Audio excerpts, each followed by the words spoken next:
নমস্কার বন্ধুরা, আজকে রিল্যাক্সমি অর্গানিক তাদের কোয়ার্টার ওয়ান রেজাল্ট পাবলিশ করেছে। চলো দেখে নেওয়া যাক।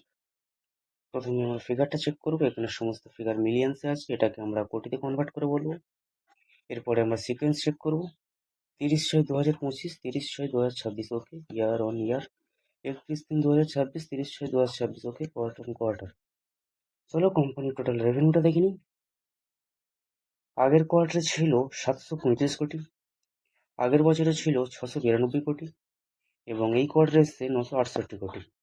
কোম্পানি এখানে ইয়ার অন ইয়ার এবং কোয়ার্টার অন কোয়ার্টার ভালোই গ্রোথ দেখিয়েছে। ইয়ার অন ইয়ার বলা চলে প্রায় 40%-এর আশপাশে জাম্প দেখিয়েছে, এবং কোয়ার্টার অন কোয়ার্টার বলা চলে প্রায় 32%-এর আশপাশে জাম্প দেখিয়েছে। ঠিক আছে, এবার আমরা কোম্পানির এক্সপেন্সটা দেখে নেবো। আগের বছরে ছিল 684 কোটি, আগের কোয়ার্টারে ছিল 705 কোটি, এবং এই কোয়ার্টারে এসছে 880 কোটি। ঠিক আছে, কোম্পানি খরচা ঠিকঠাকই রেখেছে। চলো এবার প্রফিটটা দেখে নিই।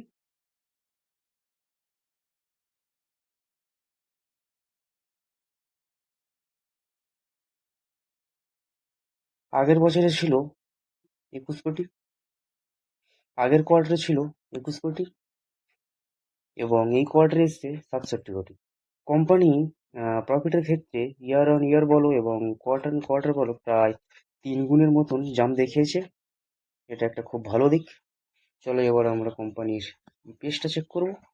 আগের বছরে ছিল 77 পয়সা, আগের কোয়ার্টারও ছিল 77 পয়সা, এবং এই কোয়ার্টারে এসছে 2 টাকা 44 পয়সা।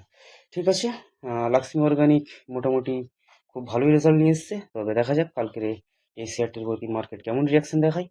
যদি ভিডিওটি ভালো লাগে তাহলে অবশ্যই লাইক করবেন এবং আরও আপডেট পেতে আমাদের সঙ্গে থাকবেন। ধন্যবাদ।